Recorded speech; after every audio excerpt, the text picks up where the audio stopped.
Hello everyone, welcome back to अगिया classes. तो अब हम नेक्स्ट टॉपिक पढ़ेंगे, उसमें उसका नाम है सॉर्टिंग मटेरियल्स इनटू ग्रुप्स। यानी कि आपको जो भी आपके पास इधर उधर सब्सटेंसेस दिए जाते हैं, वस्तुएं होती हैं, उनको आपने कैटेगराइज करना है, अलग अलग ग्रुप्स में डाल देना है। ठीक है, तो बस उनकी ग्रुपिंग बहुत अलग अलग बेसिस पर होती है, उसी को हम आज स्टडी करेंगे। बहुत ही सिंपल टॉपिक है ये। सबसे पहली चीज़ आती है कि बहुत सारी मटेरियल्स हैं हमारे अराउंड, है ना, बहुत सारे वस्तुएं हैं हमारे अराउंड। तो सबसे पहले जिस बेसिस पे हम उनको डिफरेंशिएट कर सकते हैं वो है अपीयरेंस। हो सकता है हम उनको देखकर ही डिफरेंशिएट करें, है ना। जैसे कि सबसे पहली चीज़ है लस्टर, यानी कि उनमें चमक है या नहीं है। लस्ट्रस यानी कि जो शाइन करते हैं।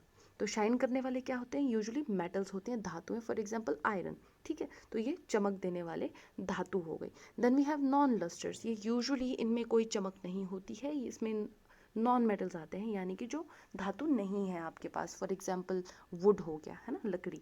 ठीक है, तो ये अपीयरेंस के बेस पर हमने कर लिया। अब हो सकता है कि उन मटेरियल्स को हम हार्डनेस के बेस पर भी डिफरेंशिएट कर रहे हैं। फॉर एग्जांपल सॉफ्टनेस और हार्डनेस, है ना। अगर सॉफ्ट है, नर्म है, तो एग्जाम्पल क्या हो गए उनमें, उसमें आ जाएगा आपका कॉटन, या फिर आपका स्पंज आ जाएगा, रबर आ जाएगा, है ना। तो वो सॉफ्ट मटेरियल्स होंगे ऑन द बेसिस ऑफ कि कितने कठोर हैं वो, या वो कठोर नहीं है, उसके बेस पर हमने दो हिस्सों में डिवाइड कर लिया, है ना। अगर हार्ड होंगे तो आपके यहाँ पे आयरन भी आ जाएगा।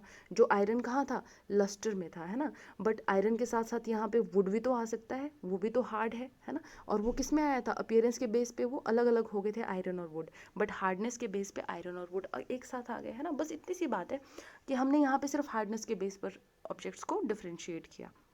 नेक्स्ट है हमारे पास सॉल्युबिलिटी, यानी कि घुलनशीलता।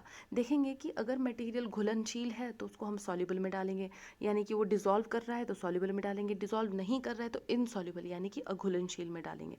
ठीक है, तो सॉल्युबल में जब हम देखते हैं तो हमारे पास चीनी, नमक, ये सब घुल जाता है पानी में एकदम से, तो दीज आर सॉल्युबल, ये घुलनशील हैं। सैंड की बात करो, स्टोन की बात करो, तो ये अघुलनशील आएंगे, इनसॉल्युबल में।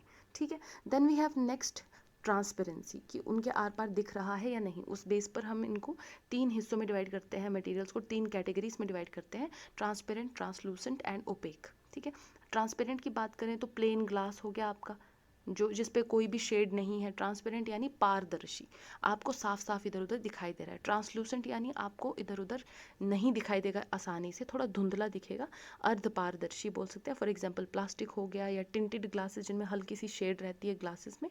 और ओपेक तो जिनके आर पार आप बिल्कुल नहीं देख सकते हो, फॉर एग्जांपल वुड। ठीक है, लकड़ी के आर पार नहीं देख सकते हो। और एक और चीज़ है यहाँ पे, ल्यूमिनोसिटी, है ना, यानी कि वो चमकते हैं खुद से या नहीं, यानी उनमें अपनी चमक है या नहीं। अगर उनमें अपनी चमक है तो यहाँ पे हम ल्यूमिनस लिख